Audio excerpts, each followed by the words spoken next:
सरोकार। नमस्कार, आप देख रहे हैं प्राइम टीवी और मैं हूं आपके साथ मुस्कान अजमानी और हमारी टीम लगातार ग्राउंड जीरो पर एक्टिव होकर देश भर का चुनावी मिजाज क्या है ये जानने की कोशिश कर रही है। इसी बीच आगरा लोकसभा सीट के दिलचस्प समीकरण को जाना, जहां का समीकरण बेहद ही रोमांचक हो चुका है। पार्टियां पूरे दमखम के साथ चुनावी मैदान में उतरी है। तीसरे चरण के चुनाव के लिए सभी पार्टियों के प्रत्याशी अपनी अपनी जीत का दावा कर रहे हैं। इसी कड़ी में प्राइम टीवी के सहयोगी राजेश यादव ने आगरा लोकसभा सीट पर समाजवादी पार्टी के नेता धर्मेंद्र यादव से खास बातचीत की है। आइए जानते हैं। 2024 का चुनाव है और इस वक्त मैं आगरा में मैं मौजूद हूं और आगरा की समाजवादी पार्टी के चिंतक कहें या विश्लेषक कहें या नेता कहें धर्मेंद्र यादव जी, मैं उनसे बात करूंगा कि आखिर जो यहाँ लोकसभा की तैयारियां हैं, किस तरह की तैयारियां हो रही हैं, किस तरह का यहाँ पे मुकाबला देखने के लिए मिल रहा है। देखिए, मुकाबला दो लोगों के बीच में है। एक देश को तोड़ने वाले लोग हैं, बांटने वाले लोग हैं, और एक देश में मोहब्बत बांटने वाले लोग हैं। तो ये चुनाव एकदम साफ हो गया है कि एक तरफ वो लोग हैं जो नफ़रत की फसल बोकर सियासत की रोटियां सेकना चाहते हैं, और एक तरफ वो लोग हैं जो मोहब्बत से इस देश में रहना चाहते हैं, इस देश को बनाना चाहते हैं, इस देश की एकता और अखंडता को सुरक्षित रखना चाहते हैं। ये आगरा अगर कहते हैं, यहाँ पर एक प्रेम और मोहब्बत की नगरी है आगरा, और यहाँ पर अगर बात की जाए तो प्रधानमंत्री मोदी की बात की जाए, चाहे योगी आदित्यनाथ की बात की जाए, आकर यहाँ पर मंगलसूत्र की बात करते हैं या मछली की बात करते हैं, मुस्लिम लीग की बात करते हैं, अल्पसंख्यक की बात करते हैं, तो इसको लेकर आप क्या कहें? देखिए, ऐसा है, मैं नहीं जानता कौन क्या बात करता है, लेकिन मैं आपसे पूछना चाहता हूँ, हमारा संविधान, उसकी प्रस्तावना में धर्मनिरपेक्ष शब्द का जिक्र है। अगर कोई संवैधानिक पद पर बैठा हुआ व्यक्ति किसी एक संप्रदाय पर टिप्पणी करे तो क्या ये उस पद की गरिमा के अनुरूप है?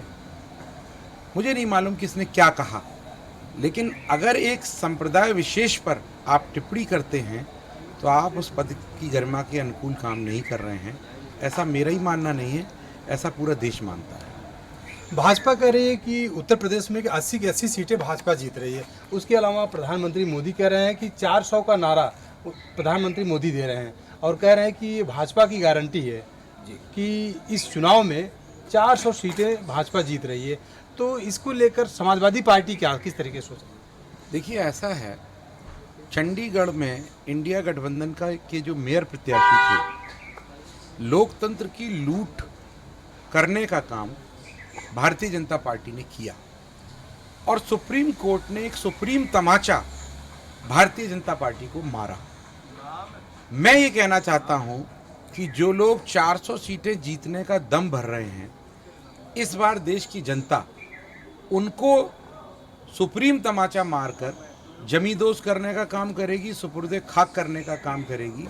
जो लोकतंत्र में भी ज्योतिष के तौर पर 400 सीटें जीतने का दम भर रहे हैं, ऐसे लोगों को जनता सबक सिखाएगी। सुनने में आ रहा है कि बघेल जी का जाति सर्टिफिकेट को लेकर मामला है, तो इसमें कितनी सच्चाई है, इसको लेकर क्या कहेंगे? देखिए, मुझे भारतीय जनता पार्टी के प्रत्याशी के जाति प्रमाण पत्र के संबंध में कुछ नहीं कहना है। हाँ, लेकिन मैं इतना कहना चाहता हूँ कि 2014 में जब आदरणीय श्री अमित शाह जी, जो माननीय गृह मंत्री हैं इस समय, वो उस समय भारतीय जनता पार्टी के राष्ट्रीय अध्यक्ष थे और उन्होंने भारतीय जनता पार्टी के जो वर्तमान में प्रत्याशी हैं उनको राष्ट्रीय अध्यक्ष भारतीय जनता पार्टी पिछड़ा वर्ग से बनाया था, प्रकोष्ठ से बनाया था। तो उन्हें पिछड़ा वर्ग प्रकोष्ठ का राष्ट्रीय अध्यक्ष आदरणीय अमित शाह जी ने बनाया और जेपी नड्डा साहब ने उनको एक सुरक्षित सीट से टिकट दी है। तो कहीं ना कहीं मैं इतना जानता हूं कि भारतीय जनता पार्टी के दोनों राष्ट्रीय अध्यक्षों में कहीं ना कहीं तालमेल नहीं है, सामंजस्य नहीं है। एक उनको पिछड़े वर्ग का राष्ट्रीय अध्यक्ष बना रहा है, दूसरा उनको सुरक्षित सीट से चुनाव लड़ा रहा है। तो इसमें इन दोनों में कहीं ना कहीं दोनों राष्ट्रीय अध्यक्षों के बीच में तालमेल की कमी और सामंजस्य की कमी मुझे दिखाई देती है। अभी जैसे पश्चिमी यूपी में 2 फेज़ का चुनाव हो चुका है और उसके अलावा अगर बात की जाए पश्चिम यूपी में राजपूत और ब्राह्मणों में खासी नाराजगी है बीजेपी को लेकर। अभी जैसे मुजफ्फरनगर की बात करें तो वहाँ पे संजीव बालियान और संगीत सोम के बीच में अंतर्द्वंद देखने को मिला। तो आपको क्या लगता है पश्चिम यूपी में ब्राह्मण और राजपूत ये विशेष का चेहरा है यहाँ पर, तो इसको लेकर आपको क्या लगता है कि क्या राजपूत और ब्राह्मण इस बार इंडिया गठबंधन को जिताने की कोशिश करेंगे? देखिए, मैं आपको बताऊं, राजपूत से लेके वाल्मीकि तक हर किसी की थाली पर प्रहार भारतीय जनता पार्टी ने किया है। महंगाई का दंश हर व्यक्ति के घर तक पहुंचा है। मैं ये मानता हूं कि हर वर्ग में, चाहे वो छात्र हों, मजदूर हों, गरीब हों, अल्पसंख्यक हों, पिछड़े हों, दलित हों, इवन सवर्ण हों, हर व्यक्ति इनसे दुखी आ चुका है। और रही इनके नेताओं में आपसी वैमनस्यता की बात, तो वो किसी से छुपी नहीं है। उस संबंध में क्या कहा जाए?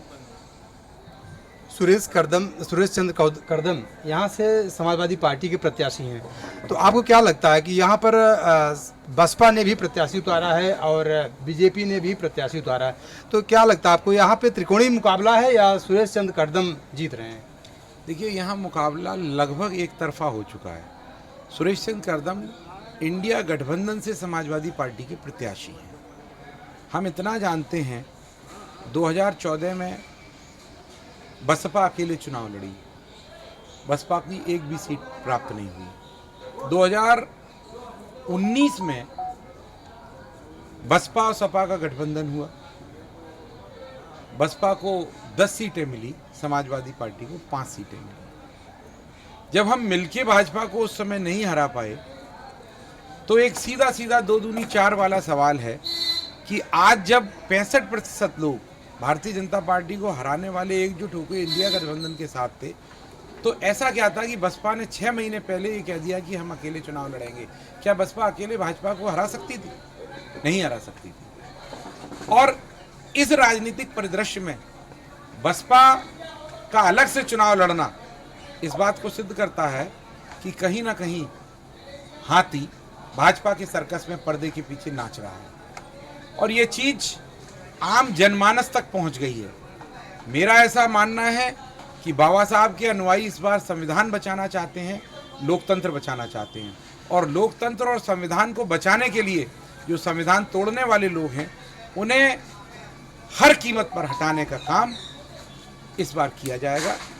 आम जनमानस जो संविधान में विश्वास रखता है, वो संविधान बदलने वालों को, लोकतंत्र लूटने वालों को सबक सिखाने के लिए तैयार है। 2 फेज का चुनाव हुआ है और 2 फेज में जिस तरीके से मतदान प्रतिशत फर्स्ट फेज में कम हुआ और उसके बाद सेकंड फेज में और भी कम हो गया, तो आपको क्या लगता है कि तीसरे फेज में कम होगा या मतदान प्रतिशत कुछ बढ़ेगा? और दूसरा सवाल ये है कि इस आगरा की जनता को आप समाजवादी पार्टी की तरफ से कौन सा संदेश देना चाहेंगे?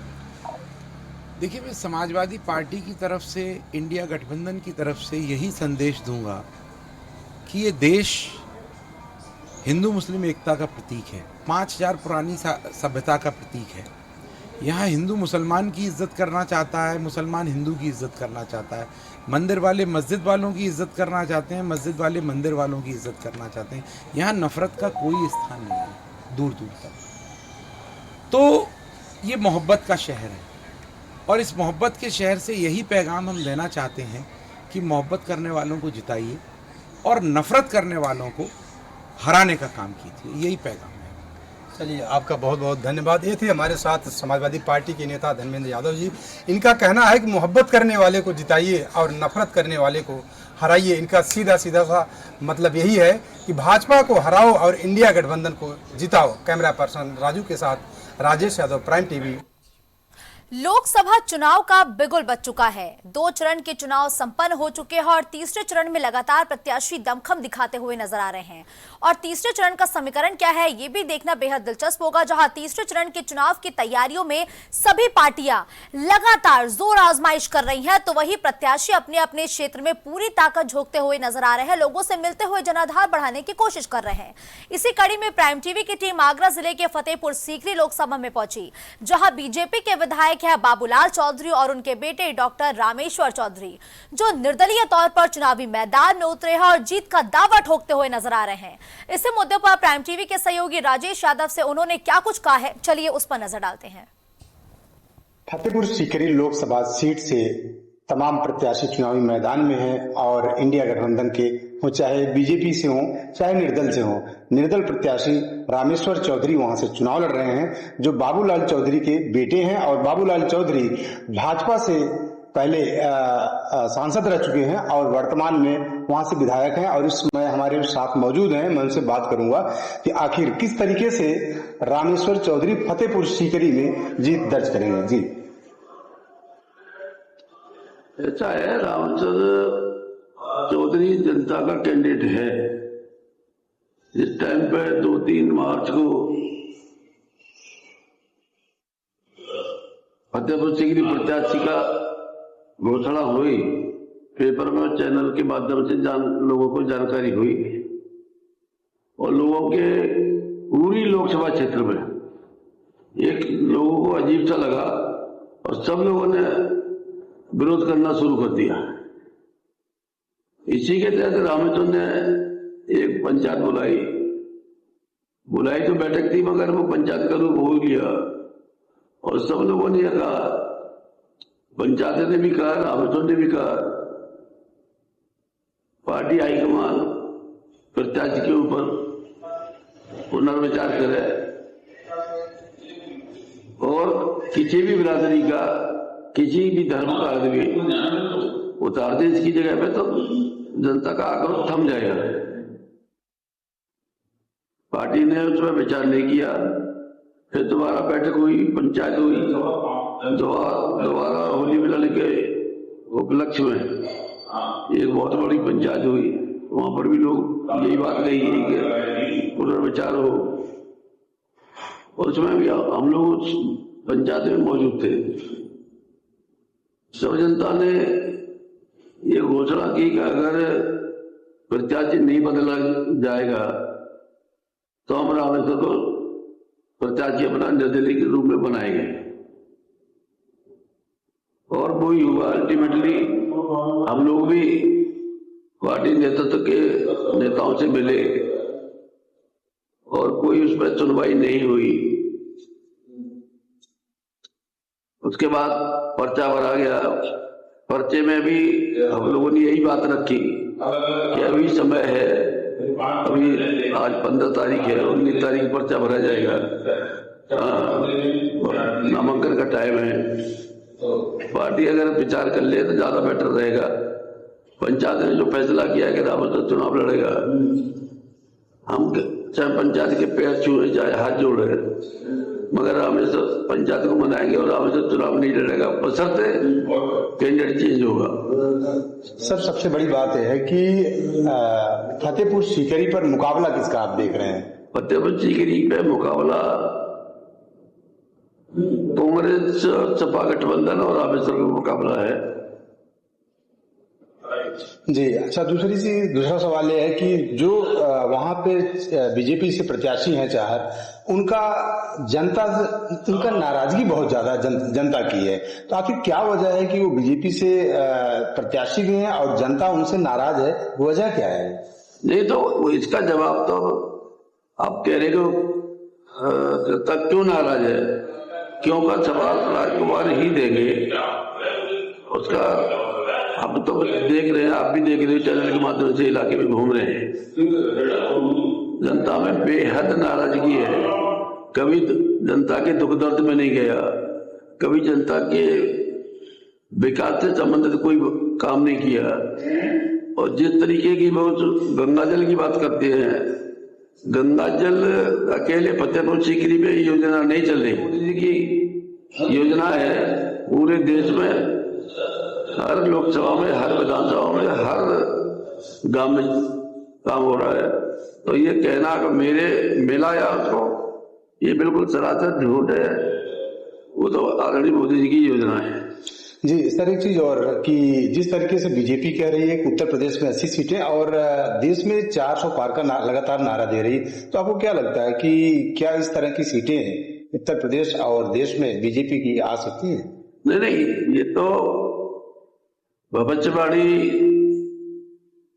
तो मैं नहीं कह सकता, पार्टी का अपना मानना है, आनी चाहिए, मगर मैं तो यहाँ की कह रहा हूँ, फतेहपुर सीकरी की सीट राजकुमार किसी भी सूरत में नहीं जीत सकता। जनता का बीजेपी से विरोध नहीं है, जनता का राजकुमार से विरोध है, प्रत्याशी से विरोध है, उसके कारनामों से विरोध है। जिस तरीके के कारनामे उनके हैं, वो कहते हैं मैं 1.5 बीघे का जोता हूँ, 1.5 बीघे का जोता, भली हमारे इलाके में तमाम 10 और 20 बीघे के जोतने वाले हैं, उनके यहाँ 15-15 गाड़ियां नहीं है, उनके यहाँ किला मकान किला जैसा नहीं है, और 1.5 बीघे वाले लोग में इतना सामरा कहां से आ गया? ये सब 2 नंबर ही नहीं 4 नंबर की कमाई है। किसी आदमी को खनन का ठेकेदार बना दिया है, किसी को जमीनों को घेरने का ठेकेदार बना दिया है, किसी को शराब का ठेकेदार बना दिया है। ऐसे करके उनके काले धंधे हैं। तो जनता स्वाभाविक है, कभी जनता के दुख दर्द में नहीं गई। एक जगह 4-4, 5-5 मौतें हुई, एक परिवार में हुई, किसी क्या नहीं गए। विकास से संबंधित मैं जब सांसद था, 15 फ्लाईओवर मेरे कार्यकाल में फतेहपुर सीकरी में लोकसभा में बने। सड़कें तमाम BMJSY से और CSR फंड से हम लोगों ने बनवाई। हजारों हैंडपंप हम लोगों ने लगवाए, तमाम हम लोगों ने काम किए। सर एक सवाल और है कि आपका काम फतेहपुर सीकरी की जनता आपको सराखों पे लेती है, तो आपके कार्य की वजह से रामेश्वर चौधरी इस चुनाव में विजय हासिल करेंगे? बिल्कुल 100% रामेश्वर जीतेगा, इसमें कोई शक नहीं है। और मैं जनता का बहुत बहुत आभारी हूँ, और मैं अपने को धन्यवाद मानता हूँ कि जनता ने हमेशा मुझे आशीर्वाद दिया। जब मैं 96 में निर्दलीय चुनाव लड़ा, 98 में मेरा नॉमिनेशन कैंसिल हुआ लोकसभा का, रामेश्वर लोकसभा का चुनाव लड़ा, मेरे राज्यसभा में रहते हुए रामेश्वर के 2 लाख वोट आगरा से मिले। तो मैं और हर दुख और संकट में 2-3 दफे मेरे ऊपर राज्यसभा लगी। हमेशा जनता ने आंदोलन किया, 1.5 महीना जनता ने आंदोलन किया। तो मेरा जैसा सौभाग्यशाली आदमी मुझे नहीं लगता कोई और भी हो सकता है, मगर मेरे इलाके में तो कोई है नहीं। इतना प्यार, इतना दुलार जनता हमेशा सुख और दुख में चुनाव में देती है, जिसका मैं बहुत बहुत आभारी हूँ। जी, आपका बहुत बहुत धन्यवाद। ये थे हमारे साथ सिटिंग MLA हैं बाबूलाल चौधरी जी, और इनके पुत्र जो हैं वो चुनावी मैदान में है निर्दल। इनका कहना है कि बीजेपी से लोग, जनता नाराज नहीं है, जनता वहां के प्रत्याशी से नाराज है, इसलिए जनता जो है राजकुमार चाहर को वोट नहीं करेगी। अब बल्कि एक सवाल और सर लास्ट में, जी बताइए। अब भी मैं अपने नेतृत्व से हाथ जोड़ के और पैर छू के अनुरोध करना चाहूंगा कि रामेश्वर को समर्थन दें। रामेश्वर आपका है, हम आपके हैं, जीत के जाएगा, आपके साथ रहेगा। ऐसे ही 98 के चुनाव में, 98 के चुनाव में जब मैं रामेश्वर निर्दलीय चुनाव लड़ रहा था, तब सपा के मुखिया आदरणीय मुलायम सिंह जी ने हमको समर्थन दिया था। मैं राज्यसभा में था, उसके बावजूद चुनाव से 4 दिन पहले अपना कैंडिडेट वापस किया। तो मैं तो अनुरोध करना चाहूंगा नेतृत्व से और जनता की तरफ से, और पार्टी हित में विचार करें। बहुत बहुत धन्यवाद। तो ये थे हमारे साथ सिटिंग MLA बाबूलाल चौधरी जी, जो जनता से अपील कर रहे हैं कि निर्दल प्रत्याशी रामेश्वर चौधरी को फतेहपुर सीकरी लोकसभा सीट से जिताने का काम करें। कैमरा पर्सन राजू के साथ Rajesh Yadav, prime TV, Fatehpur Sikri. Sikri Lok Sabha seat पर लड़ाई काफी दिलचस्प हो गई है। यहां पर निर्दलीय प्रत्याशी के चुनावी मैदान में उतरने से कई पार्टियों की मुश्किलें बढ़ चुकी हैं। पार्टियों ने पूरी ताकत तो झोंक दी है चुनावी मैदान में और लगातार दमखम भी दिखा रही हैं। इसी कड़ी में प्राइम TV की टीम आगरा जिले की फतेहपुर सीकरी लोकसभा में मौजूद रही, जहां पर इंडिया गठबंधन के प्रत्याशी रामनाथ सिकरवार फौजी से प्राइम TV के संवाददाता ने खास बातचीत की है। लोकसभा चुनाव 2024 की सरगर्मियां बढ़ चुकी है और फेज का चुनाव संपन्न हो गया है। तीसरे फेज का चुनाव अभी आगरा में होना है। फतेहपुर सीकरी से उम्मीदवार हैं रामनाथ सिंह सिकरवार जी। और जो इंडिया गठबंधन के प्रत्याशी हैं, मैं उनसे बात करूंगा कि किस तरह की यहाँ तैयारियां हैं और किस तरीके से यहाँ पर इंडिया गठबंधन बीजेपी को टक्कर देते हुए नजर आएगा।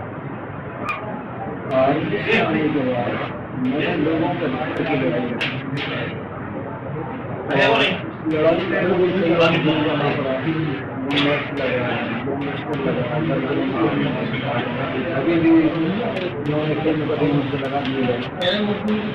मैंने लोगों के लिए काम किया, मैं चुनाव की तैयारी नहीं करता, लोगों के लिए काम करता हूँ तो लोग ही चुनाव की तैयारी करते हैं।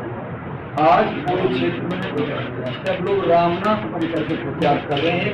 ये चुनाव रामनाथ का, ये चुनाव जनता का हो गया और जनता पूरे क्षेत्र में प्रचार कर रही है। रामनाथ जी, आप सेना में रहकर देश सेवा किए हैं, तो क्या आपको लगता है कि आप राजनीति में भी अब आ गए हैं, राजनीति में भी पैर आप जमा रहे हैं, तो राजनीति में रहकर भी आप समाज सेवा या देश सेवा करना चाहते हैं? राजनीति वास्तव में ये सेवा भाव से ही चुनते हैं। जनता के पास जो वोट का अधिकार है, अपने लिए एक ऐसा पवित्र नेता चुनना चाहते हैं कि हमारी सेवा, लेकिन अब वो सेवा की जगह दलाल बन जाते हैं, शोषक बन जाते हैं, न्यायी बन जाते हैं, वो एक अलग ट्रेंड चल पड़ा।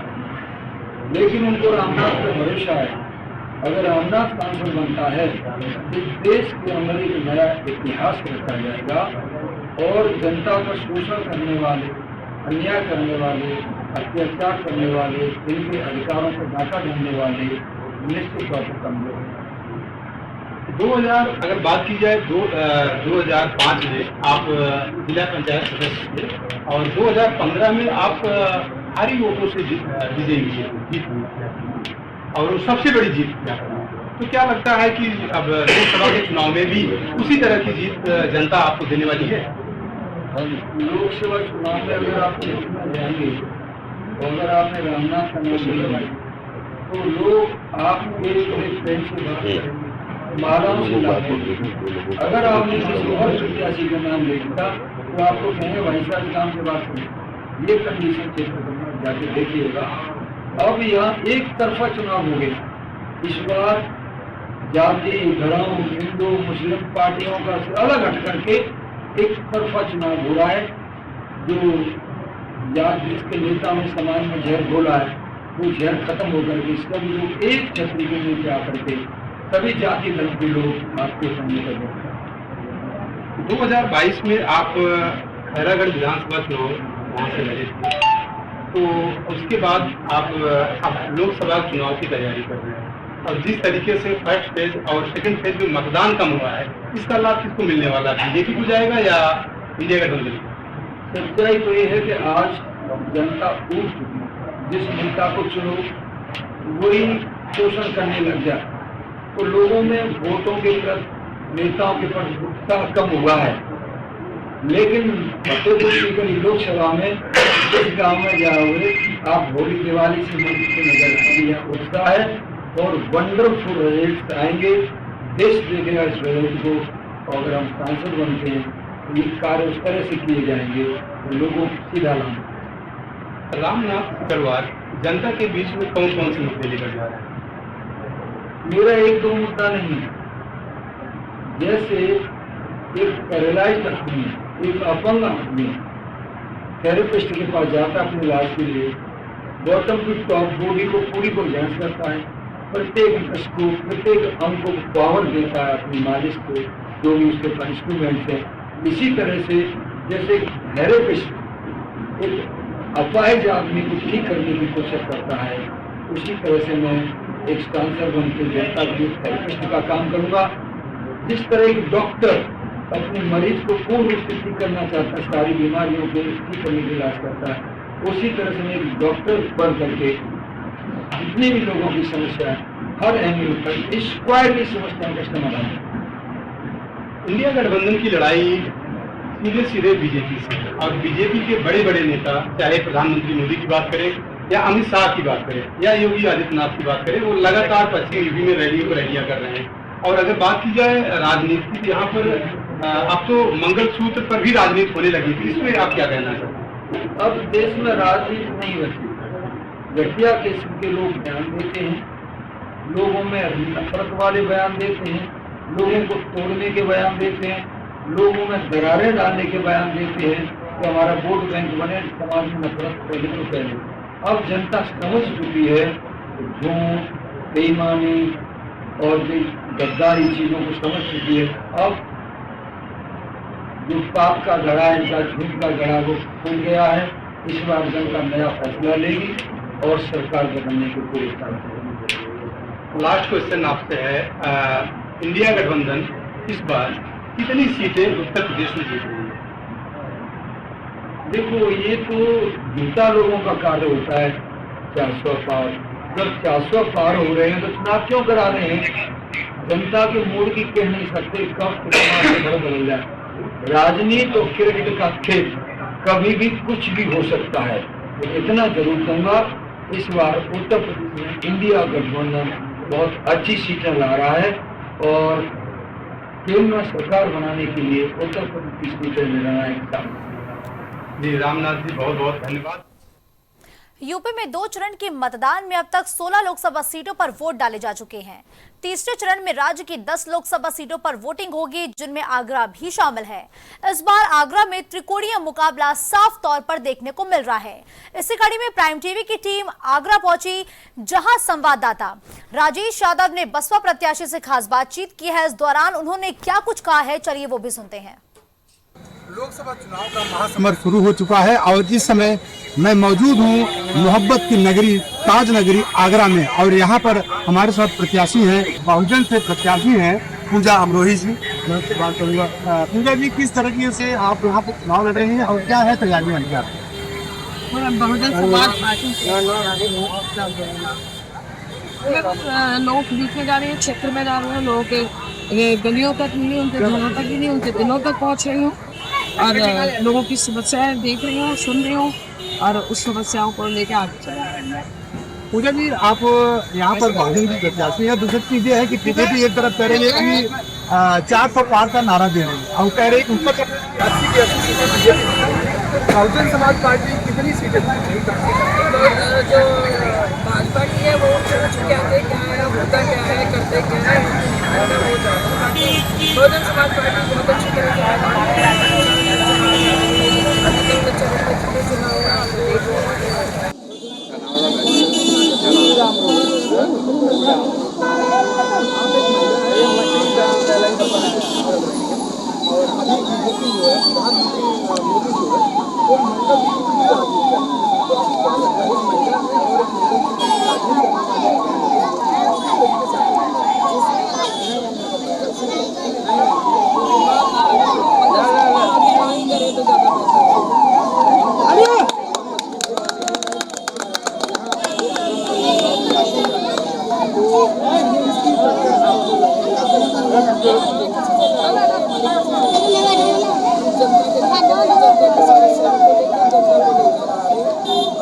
जनता के प्रतिनिधि के रूप में मैं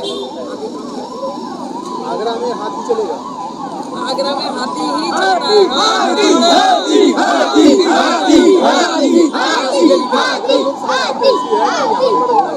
दलितों का वर्चस्व दलित समझा जाता है, तो आपको क्या लगता है कि दलित इस बार जो है पूरी तरह से, इसके पहले चाहे 2014 की बात करें, चाहे 2019 की बात करें, दलित अगर कहा जाए तो कुछ प्रधानमंत्री मोदी के साथ दिया था। तो क्या लगता है इस बार पूजा अमरोही को आगरा से कराएगा? देखिए, पार्टी सर्वजन की पार्टी रही है। अभी भी देखेंगे बंटवारे में जो समीकरण दिए गए उसमें हर समाज को, हर वर्ग के लोगों को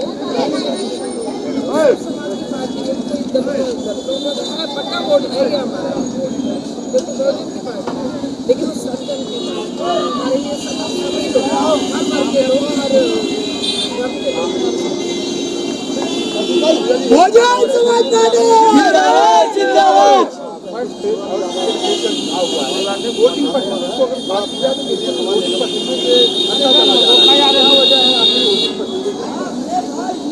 घटता उठता जा रहा है, जिनसे जनता त्रस्त है, जिनसे नाराज है, उनका हमारा अपना इंटैक्ट है और नया हमारे पास है, जो उनसे त्रस्त है। क्या लगता है कि आगरा में बढ़ेगा?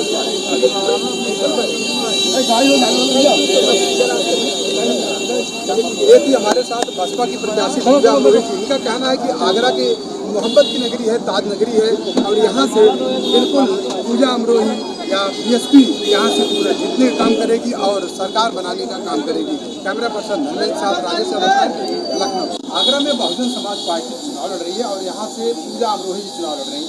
उनके समर्थक हमारे साथ मौजूद हैं, मैं उनसे बात करूँगा कि किस तरीके से पूजा अमरोही को यहाँ से आगरा की लोकसभा सीट से विजय घोषित करवाएंगे। क्या नाम भाई? पूजा अमरोही जी यहाँ से लोकसभा का चुनाव लोकसभा प्रत्याशी है, प्रत्याशी बनाया है। किस तरीके से पूजा अमरोही को यहाँ से आप ताज नगरी है, मोहब्बत की नगरी है, किस तरीके से पूजा अमरोही यहाँ लोगों में, जनता में प्यार का संदेश दे रही है? देखिए, पूजा अमरोही जो बहन का आशीर्वाद प्राप्त आगरा लोकसभा ये बहुत ही शानदार प्रत्याशी है और हर घर पे और ये हर समाज का वोट मिल रहा है। खास करके जो वर्तमान एमपी हैं जो बघेल समाज से है, उन्होंने पहले नंबर तो एससीओ का अपमान किया है। कभी बैकवर्ड में चुनाव लड़ते हैं, कभी जनरल में चुनाव लड़ते हैं, और सबसे ज़्यादा एससी समाज हमारा बहुत परेशान है और अपने हक अधिकार के लिए, संविधान को बचाने के लिए, आरक्षण को बचाने के लिए एससी समाज और सबसे ज़्यादा मुस्लिम समाज पर जो अत्याचार हो रहे हैं और उनको कैद में डालने के बाद उन पर जुर्म साबित भी हुआ, उसके बाद भी उन्हें डोज देकर मुस्लिम समाज को मारा जा रहा है।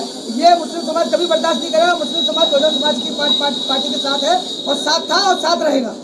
अगर बात की जाए आगरा लोकसभा सीट की, तो यहाँ पर दलित बाहुल्य है और यहाँ पर खासा वोट दलितों का है, तो दलित इस बार किसके साथ? क्योंकि बीजेपी की जो करनी और करनी बहुत अंतर है, इसलिए पूरा जो दलित समाज से लगातार उनके समय पूजा अमरोही जी के आने के बाद सब एकजुट हो गया है और उनके समर्थन में लामबंद हो गया है। पूरा मुस्लिम समाज, जितने समाज है पूरे क्षेत्र के अंदर, सब पूजा अमरोही जी के साथ है, क्योंकि उनका व्यक्तित्व व्यवहार देख करके सब उनसे खुश है और आगे उनसे उम्मीद है कि वो बहुत अच्छा कार्य करेंगे।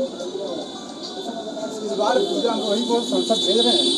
पूजा अमरोही जी यहाँ से पूरी तरीके से जीत के संसद जाएंगी और हाथी दिल्ली जा करके और बहुजन समाज पार्टी के लोगों समाज को उठाएगा। पूजा अमरोही जी के साथ राज जो आंकड़े बताते हैं, जनता बदलाव चाहती है, क्योंकि इस सरकार ने आज तक किसी भी समाज के लिए कुछ नहीं किया, सिर्फ बातें रहीं और जो कहते हैं जुमलेबाजी वाली बातें चल रही है, उसको देखते हुए जनता बदलाव चाहती है। सभी लोग इस टाइम बहुजन समाज पार्टी के साथ हैं, क्योंकि आपने ये भी देखा होगा कि बहुजन समाज पार्टी के लिए सारी पार्टियों ने गठबंधन के लिए, बहन कुमारी मायावती जी ने कहा कि आप गठबंधन में आ जाओ, गठबंधन में आ जाओ, लेकिन बहन कुमारी मायावती ने निर्णय लिया कि मैं अकेले चुनाव लड़ना पसंद करूंगी, क्योंकि अकेले चुनाव लड़ने से ये पता लगेगा बहुजन समाज पार्टी के साथ सर समाज के लोग एक साथ होकर के पूजा अमरोही को जिताने का काम आगरा के अंदर कर रहे हैं। आने वाले टाइम के अंदर सभी लोग बहुजन समाज पार्टी और बहन कुमारी मायावती के साथ आशीर्वाद के साथ पूजा अमरोही को जिता करके और संसद को जीतने का काम। मोदी कह रहे हैं और योगी आदित्यनाथ कह रहे हैं कि उत्तर प्रदेश में 80 की 80 सीटें भाजपा जीत रही है और 400 पार का नारा प्रधानमंत्री मोदी दे रहे हैं देश में। तो क्या लगता है कि अगर 80 की 80 सीटें प्रधानमंत्री मोदी यहाँ यूपी की जीतेंगे तो पूजा अमरोही को आप कैसे जिताएंगे? ऐसा है कि मोदी जी तो दुनिया में कहते हैं ना, सबसे जो क्रिकेट में कहते हैं सबसे तेज फेंकने वाला अगर कोई क्रिकेट बॉलर था वो ब्रेट ली था, लेकिन मोदी जी ने तो उसका भी रिकॉर्ड तोड़ दिया। वो सबसे ज़्यादा जुमलेबाज हैं, जुमलेबाजी करती हैं, फिर चुनाव हो जाने के बाद बोलते वो एक जुमला था। इन्होंने 400 सीटों की जो बातें करते हैं, इन्होंने ये भी तो बोला था 2014 में आने से फिर युवाओं को 2 करोड़ नौकरियाँ देंगे, शिक्षा देंगे, रोजगार देंगे, स्वास्थ्य देंगे, लेकिन क्या दिया इन्होंने? भोली वाली जनता के साथ में केवल 5 किलो आटा राशन नहीं दिया और क्या दिया? सिलेंडर फ्री देने के नाम पे लोगों के पास ना रोजगार नहीं है, शिक्षा नहीं है। जब व्यक्ति शिक्षित नहीं होगा, जब उसके पास रोजगार नहीं होगा, तो वो तो एक निकम्मा कर दिया इन्होंने इस देश की जनता को निकम्मा करके रख दिया है। लाइनों में लगाए जा रहे हैं, लाइनों में लगाए, कभी देखो सब्सिडी के नाम पर लगाते हैं, कभी राशन कार्ड के नाम पर लगा देते हैं, कभी सिलेंडर के नाम पर लाइन लगाते हैं, ये लाइन कभी बैंक में लाइन लगा देते हैं। ये लाइन लगाने से जनता इतनी त्रस्त हो चुकी है, इतनी परेशान हो चुकी है। इस बार उन्होंने मन बना लिया है, आगरा की जनता ने मन बना लिया, क्योंकि इस बार एक बहुजन समाज पार्टी जो सुरक्षित सीट से महिला प्रत्याशी जो है पूजा अमरोही जी, एक महिला होने के नाते जितनी शानदार तरीके से ये चुनाव लड़ रही है, ये प्रचार कर रही है, इतना मेहनत कर रही है, सर समाज इनके साथ में कंधे से कंधा मिला करके खड़ा हुआ है। एक एक वोट सर समाज का, एक एक वोट बहुजन समाज पार्टी के चुनाव चिन्ह भी पड़ने आ रहा है और पूजा अमरोही जी बड़ी मतों से इस सीट से विजयी होकर के जाने वाली है। बिल्कुल बिल्कुल। यहाँ पर बीजेपी, आपने कहा कि बीजेपी लाइन लगवाने का काम करती है। आगरा मोहब्बत और ताज की नगरी है, तो यहाँ पर सीधे सीधे बीजेपी और बीएसपी का टक्कर देखा है।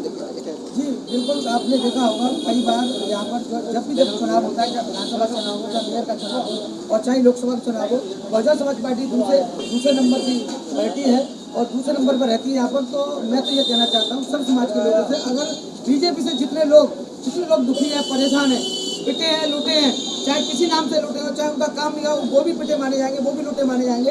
जो जुमलेबाजों ने ये जुमला देकर उन्हें लूटने का काम किया है, वो सभी अगर बीजेपी को हराना चाहते हैं तो एकमात्र बहुजन समाज पार्टी बहन मायावती जी को अपना वोट दें और अपना सहयोग दें।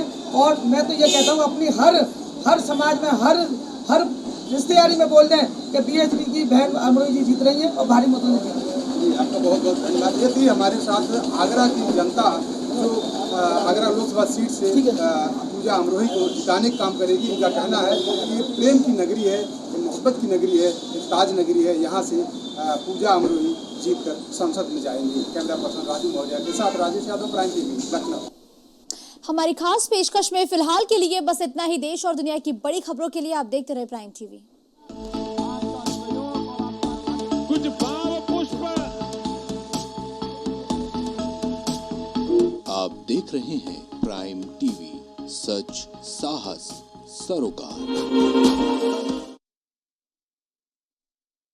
हरी कृपा रामबाण तेल इस्तेमाल करने का क्या प्रभाव पड़ा? मैम हमने टीवी पे ऐड देखा रामबाण तेल का, तो उसको मैं बच्चों से कह के मंगवाया। मेरे घुटनों में दर्द काफ़ी देरों से रहती थी, फिर उसको मैं 10-15 दिन इस्तेमाल किया। उसके बाद मेरे को काफ़ी राहत महसूस हुई। कामकाज में, भाग दौड़ में मेरा काफ़ी मतलब ठीक ठाक रहा। अब उससे हमको बहुत ज़्यादा राहत है। मैं मार्केटिंग का काम अपने आराम से कर लेता हूँ।